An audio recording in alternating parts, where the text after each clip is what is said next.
Kami cuma punya waktu persiapan sekitar 1 minggu untuk mempersiapkan seluruh persiapan kami hingga menuju persiapan nasional. Kembali lagi bersama saya Yuda di Ecom Talks. Saat ini saya sudah bersama dengan salah satu narasumber, yaitu merupakan duta pariwisata Indonesia pada tahun 2022. Dengan kakak siapa? Saya Oli Mutmainah dari mahasiswa Ilmu Komunikasi Universitas Muhammadiyah Bukan. Jadi dalam mengikuti ajang pemilihan Duta Pariwisata Indonesia pada tahun 2022 ini berasal dari kakak sendiri atau ada dorongan dari keluarga atau teman-teman? Saya sedikit, saya dari Duta Wisata Indonesia 2022 untuk melihat kembali perjalanan saya sampai mengikuti Duta Wisata sampai tingkat nasional. Perlu teman-teman ketahui sebelumnya mungkin atau teman-teman yang menonton saat ini, itu seleksinya dari berjenjang, mulai dari tingkat kabupaten kota, saya mewakili kota Bobo, kemudian menuju tingkat provinsi Sulawesi Tenggara. Jadi kita kembali beradu dengan 13 kabupaten kota yang ada di provinsi Sulawesi Tenggara hingga meraih juara 1, dan kami waktu itu posisinya tuan rumah ada di kota Tarakan, Kalimantan Utara, dan kami bertemu dengan 12 provinsi yang mengikuti ajang Duta Wisata Indonesia pada tahun 2022. Seperti itu.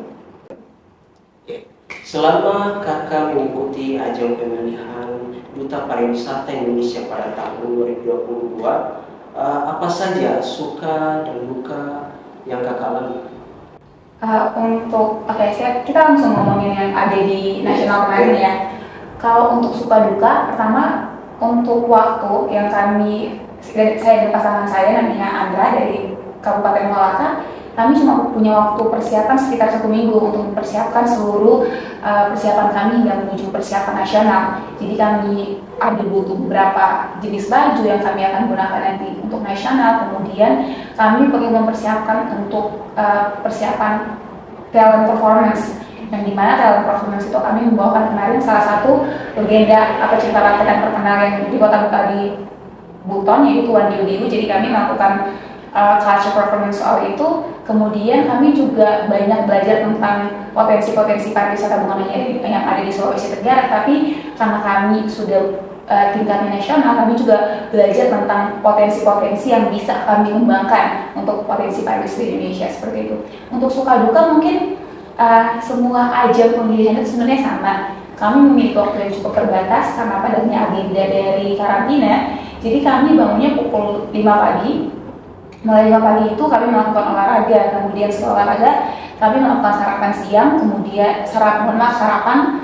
Setelah itu kami juga bersiap-siap untuk mengikuti materi. Materi kami itu ada dari tim provinsi Kalimantan Utara, ada juga dari kementerian, dan ada banyak sekali materi yang kami dapat untuk bekal kami nantinya untuk mempromosikan pariwisata. Dan tentunya kami memiliki waktu istirahat yang cukup sedikit karena padatnya agenda kami. Biasanya kami tuh selesai di jam 1 atau mungkin di setengah 2 ya, karena kami juga tiap malamnya ada latihan untuk performance nanti di malam final. Jadi perhitungkan mungkin kita hanya punya waktu tidur sekitar 3 atau 4 jam setiap karantina selama 7 hari. Jadi mungkin itu yang menjadi bukan duka sih, tapi seperti itulah namanya perjalanan. Dan untuk mengingat kembali karantina, sebenarnya kami cukup enjoy karena kami bertemu bukan hanya mengambil materi, tapi kami juga bertemu dengan teman-teman duta wisata dari provinsi lain. Jadi kami bisa belajar sharing experience bukan cuma tentang pariwisata, tapi tentang mungkin pengalaman-pengalaman yang teman-teman duta dari provinsi lain itu punya. Kurang lebih seperti itu. Sebentar lagi Kak, selama kakak mengikuti ajang ini, apakah pernah terlintas di pikiran kakak bahwa kalau kakak ini bisa mendapatkan juara 1?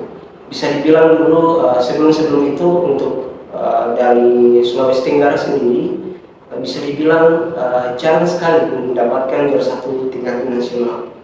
Untuk cerita ini sebenarnya mungkin sebenarnya saya dan pasangan saya itu ketika kami sudah sepakat untuk berlaju di tingkat nasional, kami tidak pernah berpikir untuk kita harus menjadi juara satu, kita harus menjadi tim besar atau apa. Tapi satu yang kami tanamkan bahwa kita harus memberikan performance yang terbaik. Karena ketika kita memberikan performance yang terbaik, kita sudah mempush limit kita pasti sudah memberikan yang terbaik, dan kita pasti tahu bersama bahwa tidak ada hasil yang mengkhianati usaha kan. Jadi ketika kita berusaha semaksimal mungkin, kita tidak perlu memikirkan hasil akhir, pasti hasil akhir mengikuti hasil usaha kita. Dan seperti lomba-lomba yang saya ikuti sebelumnya juga, saya tidak pernah untuk push limit saya untuk saya harus menjadi juara terbaik satu, karena ketika kita mengikuti suatu ajang perlombaan atau misalkan mungkin sebuah banyak sekali macam-macam event, ketika kita berharap ingin menjadi yang terbaik, menjadi juara satu, kadang kita lupakan dari esensi lomba itu. Sebenarnya ketika saya mengikuti banyak lomba, esensi yang perlu kita ambil adalah bukan menjadi pemenang, tapi memberikan diri kita, memberikan pengalaman yang terbaik, memberikan hasil yang maksimal mungkin. Karena dalam perlombaan kita kan bisa bertemu dari teman-teman daerah lain, kita bisa mengambil experience yang sebanyak mungkin. Jadi sebenarnya ketika berbicara soal lomba adalah hal yang menurut saya kurang tepat atau mungkin bodoh ya, ketika orang-orang harusnya harus juara satu dan mereka melupakan bahwa bagaimana suasana lomba itu. Jadi teman-teman, ketika misalkan kita berpikir harus menjadi juara satu, biasanya kita tidak enjoy, kita tidak menikmati ambience yang ada di ruangan itu, karena kita selalu mempressure diri kita itu bahwa kita harus menjadi juara satu. Jadi sebenarnya itu hal yang sangat salah sih. Jadi cukup memberikan hasil yang terbaik, tidak memberikan usaha yang terbaik, tidak perlu pedulikan hasil, karena pasti hasil akan mengikuti usaha kita, seperti itu. Jadi dorongan dari kita sendiri tidak usah untuk memikirkan bahwa kita itu harus juara satu. Iya, betul. Kemudian selanjutnya Kak, selama Kakak mengikuti ajang ini pasti ada semangat atau dorongan dari orang tua. Mungkin ada salah satu dorongan support dari orang tua yang buat Kakak terus semangat dalam mengikuti ajang ini. Tentu saja saya berterima kasih sama keluarga, orang-orang terdekat, mungkin terutama juga teman-teman dosen yang ada di Universitas Muhammadiyah Butan, karena memang teman-teman dosen di sini selalu mensupport semua mahasiswa ketika mereka mengikuti ajang apapun itu.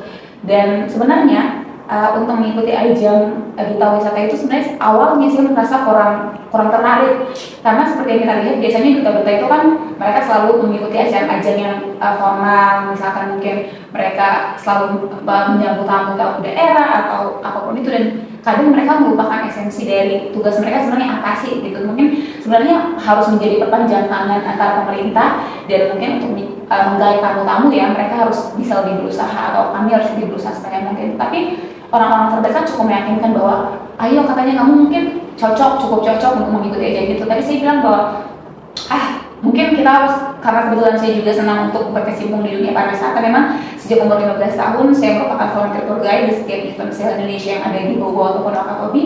Jadi saya dengan berbagi pengalaman itu, orang-orang percaya bahwa saya bisa untuk mengikuti ajang itu, sehingga saya berani mengambil keputusan itu dari ajaran-ajaran orang sekitar. Untuk mengingat kembali, waktu itu saya diajak oleh salah satu dosen yang ada di Universitas Muhammadiyah Butan untuk mewakili kampus kita untuk berlaju di tingkat Kota Bau-Bau waktu itu pada tahun 2021 kalau tidak salah. Ketika dari kemudian setelah itu lanjut ke tingkat provinsi, karena saya menjadi pemenang waktu itu di tingkat Kota Bau-Bau, saya berlanjut ke tingkat provinsi pada tahun 2022. Ternyata di tingkat provinsi masih dapat rezeki yang sama dengan di tingkat kota, hingga kita berlaju di tingkat nasional. Jadi mungkin pelajaran yang bisa saya sharing sama teman-teman, kalaupun misalkan ada orang-orang yang mensupport kita, ketika kita merasa itu kurang cocok, kita jangan langsung tolak mentah-mentah. Mungkin kita butuh waktu berpikir seperti 2-3 hari, kemudian berpikir lagi bahwa ketika saya coba ini, apakah ini mendapatkan hasil yang positif untuk saya, kira-kira hal ini ada dampak positif tidak untuk saya, atau mungkin hanya membuang-buang waktu atau mendapatkan dampak yang tidak bagus. Jadi mungkin teman-teman bisa memikirkan itu dalam waktu 2-3 hari, tanya diri lagi bahwa kira-kira saya bisa tidak, saya cocok tidak, atau mungkin tanya orang-orang sekitar mungkin yang bisa memberikan saran. Dan seperti itu, karena ceritanya saya juga punya pengalaman yang sama. Ketika saya kurang yakin, saya masih butuh waktu, take time 2-3 hari untuk memikirkan dan kembali bertanya sama teman-teman, kira-kira saya bisa tidak, atau sebenarnya itu seperti mempertanyakan kemampuan kita ya. Ya itu wajar sebenarnya kalau kita mempertanyakan kemampuan kita, berarti kita ada keinginan untuk berkembang. Jadi setiap ajang-ajang atau event-event itu atau perlombaan sebenarnya kembali lagi bukan untuk mencari pemenang 1, 2, dan 3, tapi itu adalah ajang untuk memperkaya pengalaman kita dan bertemu dengan teman-teman lain yang mungkin punya pengalaman yang lebih bagus daripada kita, kurang lebih seperti itu. Oke Kak, terima kasih, mungkin itu saja untuk podcast kali ini. Terima kasih sudah berkenan hadir di podcast ini dan saya ucapkan terima kasih. Kemudian satu tuh podcast ini dia jauh masalah